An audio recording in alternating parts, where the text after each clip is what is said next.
Een feestelijke opening voor een expositie in Dokkum. Leerlingen van Pro Dokkum hebben 2 weken lang werken aan haar interpretatie van de IJsfontein. Met bijzondere kunstwerken als resultaat. Leuk en mooi.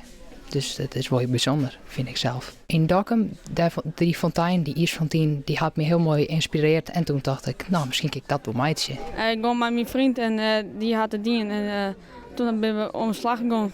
Maar de band hoefde net alleen nog aan de slag. Kunstenaarsduo Joris en Gerry hopen met de begeleiding. Wat vinden jullie van de kunstwerken?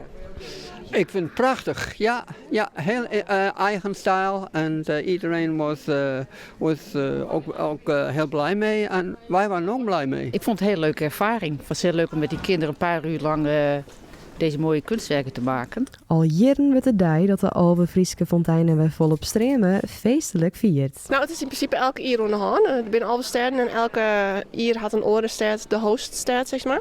En dit hier mochten wij het wel in Dokkum. Trots op de band, trots op het project? Ja, we zijn heel trots. Heel veel positieve berichten en dit weer gewoon heel leuk om te zien hoe de docenten echt tevreden zijn. Dus dat was echt een mooie oplevering zo.